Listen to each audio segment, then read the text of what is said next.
तो तैयारियां हो रही हैं अगले साल होने वाले 5 राज्यों में विधानसभा चुनावों को लेकर, और सबसे ज्यादा जो उसमें पॉलिटिकली क्रूशियल राज्य है वो उत्तर प्रदेश है, और उसी के 40 जो सांसद हैं बीजेपी के, उनसे मुलाकात आज करने वाले हैं प्रधानमंत्री नरेंद्र मोदी।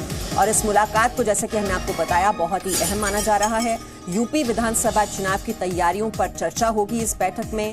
तो 40 बीजेपी के जो सांसद हैं उनको उनके साथ ये मंथन किया जाएगा कि इन चुनावों में अब किन मुद्दों को लेकर चुनावी मैदान में उतरना है। और इस वक्त ज्यादा जानकारी के लिए हम रुख कर लेते हैं, हमारे सहयोगी विशाल पांडे हमारे साथ जुड़े हुए हैं। विशाल पांडे, आज की ये मुलाकात कितनी अहम, पॉलिटिकली बहुत ही क्रूशल है उत्तर प्रदेश, और जैसे कि हम देख रहे हैं कि लगातार प्रधानमंत्री के भी दौरे हो रहे हैं, अमित शाह के भी दौरे हो रहे हैं, ये मुलाकात 40 सांसदों के साथ कितनी अहम?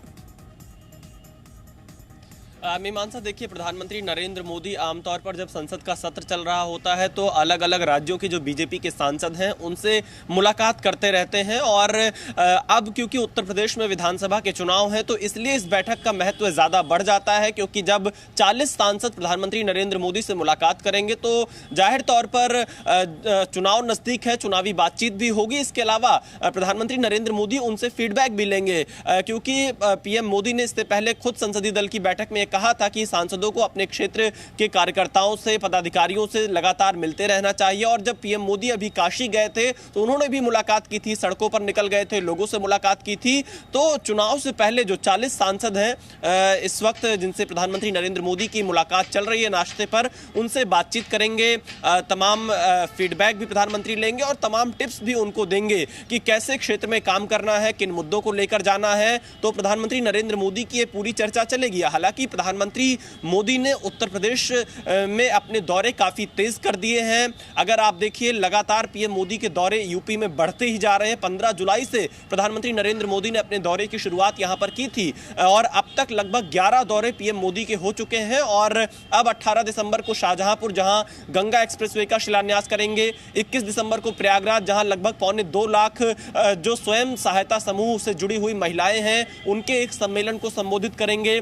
23 दिसंबर को प्रधानमंत्री नरेंद्र मोदी फिर से अपने संसदीय क्षेत्र वाराणसी में होंगे, जहां पर अमूल दूध प्लांट का शिलान्यास करेंगे और एक जनसभा को संबोधित करेंगे। 28 दिसंबर को प्रधानमंत्री नरेंद्र मोदी कानपुर में होंगे, जहां पर कानपुर मेट्रो के फर्स्ट फेज के 8 जो मेट्रो स्टेशन बनकर तैयार हैं, अब उस फर्स्ट फेज का उद्घाटन प्रधानमंत्री मोदी करेंगे। उसके बाद जनवरी पहले सप्ताह में प्रधानमंत्री नरेंद्र मोदी अयोध्या भी जा सकते हैं, हालांकि अभी इस पर कोई कार्यक्रम फाइनल नहीं हुआ है। और उसके बाद लखनऊ में एक विशाल रैली भी कर सकते हैं। तो कुल मिलाकर चुनाव की घोषणा से पहले प्रधानमंत्री नरेंद्र मोदी उत्तर प्रदेश में कम से कम अभी 6 से 7 दौरे और कर सकते हैं। और यही कारण है कि बीजेपी पीएम मोदी के जरिए उत्तर प्रदेश में अपनी ताकत को और ज्यादा बढ़ाना चाह रही है। पीएम मोदी बीजेपी के सबसे बड़े चेहरे हैं, जो किसी भी चुनाव को पलटने में या किसी भी चुनाव की दिशा को बदलने में उनकी काफी भूमिका रहती है। और यही कारण है कि प्रधानमंत्री मोदी हर 1-2 दिन बाद उत्तर प्रदेश के दौरे पर आ रहे हैं। मीमांसा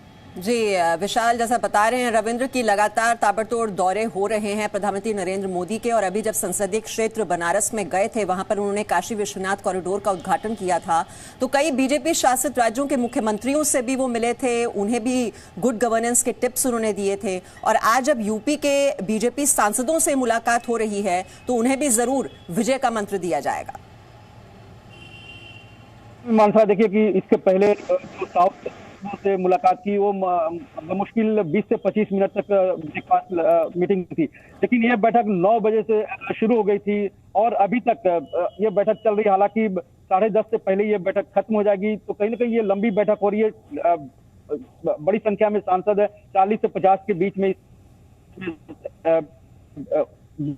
बीजेपी के सांसद मौजूद है, संसदीय कार्य मंत्री हैं।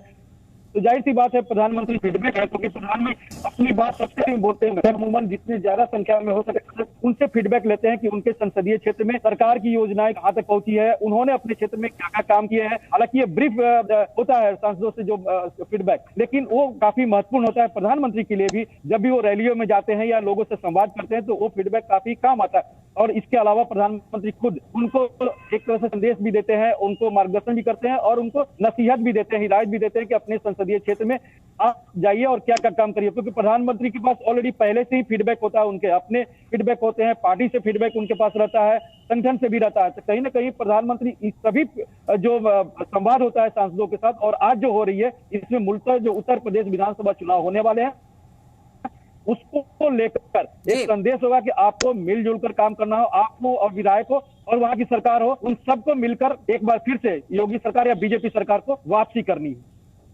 जी, तो आपने बताया कि 9 बजे से ये जो बैठक है वो शुरू हो चुकी है और लगभग 10:30 बजे तक चलेगी, यानी काफी लंबी बैठक, काफी लंबी चर्चा। और इस बीच जो बड़ी खबर है वो भी आपको दे दें, यूपी में बीजेपी की जन विश्वास यात्रा 19 दिसंबर से शुरू होगी। यूपी के 6 क्षेत्रों में ये यात्रा निकलेगी। काशी, अवध, गोरक्ष, ब्रज, कानपुर बुंदेलखंड और पश्चिम में ये जाएगी। तो ये यात्रा निकालने की भी तैयारी कर रही है बीजेपी पार्टी। जैसा कि हमने आपको बताया कि यूपी के बीजेपी सांसदों से भी आज चर्चा कर रहे हैं प्रधानमंत्री नरेंद्र मोदी, और बीजेपी की जन विश्वास यात्रा की भी तैयारियां की जा रही हैं, जिसकी शुरुआत होगी 19 दिसंबर से। और यूपी के 6 क्षेत्रों में ये यात्रा निकलेगी। काशी, अवध, गोरक्ष, ब्रज, कानपुर बुंदेलखंड और पश्चिम में। तो 19 दिसंबर से इस यात्रा की शुरुआत होने वाली है, जिसको नाम दिया जा रहा है जन विश्वास यात्रा। 19 दिसंबर को इन सभी 6 क्षेत्रों से बीजेपी के बड़े नेता यात्रा को हरी झंडी दिखाएंगे और जनसभा को संबोधित करेंगे। और जानकारी ले लेते हैं, हमारे सहयोगी विशाल हमारे साथ हैं। विशाल, अब ये जन विश्वास यात्रा निकालने की तैयारी 6 क्षेत्रों से गुजरेगी। देखिए, बिल्कुल मीमांसा, और इन दिनों उत्तर प्रदेश में तो यात्राओं का ही दौर चल रहा है और बीजेपी भी अब 19 दिसंबर से 6 क्षेत्रों में अपनी अलग अलग यात्राएं निकालेगी, जिसका ऐलान कुछ दिनों पहले यूपी के मुख्यमंत्री योगी आदित्यनाथ ने किया था। और ये 6 क्षेत्र जैसा कि आपने बताया, ब्रज, पश्चिम, काशी, अवध, कानपुर बुंदेलखंड और गोरक्ष क्षेत्र, और इन क्षेत्रों में बीजेपी ने अपने बड़े चेहरों को लगाया है। जैसे कि अवध क्षेत्र के लिए अंबेडकर नगर से बीजेपी के अध्यक्ष जेपी नड्डा इस यात्रा को हरी झंडी दिखाएंगे। काशी क्षेत्र के लिए गाजीपुर से केंद्रीय मंत्री स्मृति ईरानी इस यात्रा को हरी झंडी दिखाएंगी। गोरक्ष क्षेत्र में मध्य प्रदेश के मुख्यमंत्री शिवराज चौहान बलिया से इस यात्रा को हरी झंडी दिखाएंगे। ब्रज क्षेत्र के लिए यूपी के मुख्यमंत्री योगी आदित्यनाथ मथुरा से इस यात्रा को हरी झंडी दिखाएंगे।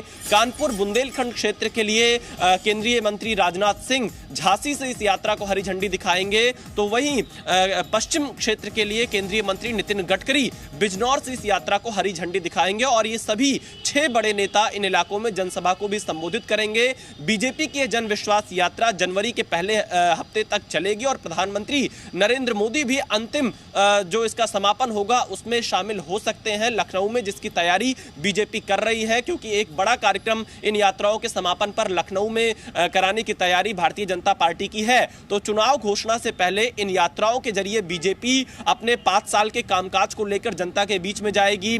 जो केंद्र सरकार के कामकाज है प्रधानमंत्री नरेंद्र मोदी के, उनका भी हिसाब किताब लेकर बीजेपी जनता के बीच में जाएगी। तो कुल मिलाकर आप ये कह सकते हैं कि चुनावी तैयारियां बीजेपी तेज कर रही है, क्योंकि एक तरफ अखिलेश यादव भी उत्तर प्रदेश में लगातार रथ यात्रा निकाल रहे हैं। तो आप ये कह सकती हैं कि यात्राओं का दौर उत्तर प्रदेश में चुनाव से पहले काफी तेज हो चुका है। मीमांसा जी, और जैसा आपने बताया अलग अलग इलाकों से बड़े चेहरे हैं बीजेपी के जो इनको हरी झंडी दिखाएंगे और 12-13 दिन पूरे प्रदेश में चलेंगी ये यात्राएं और अलग अलग नेता इसमें साथ चलेंगे। इन यात्राओं का समापन यूपी की राजधानी लखनऊ में होगा। जानकारी हमें दे रहे थे विशाल पांडे। रविंद्र भी हमारे साथ थे। Presenting V News app available on Google Play and App Store. Download it now.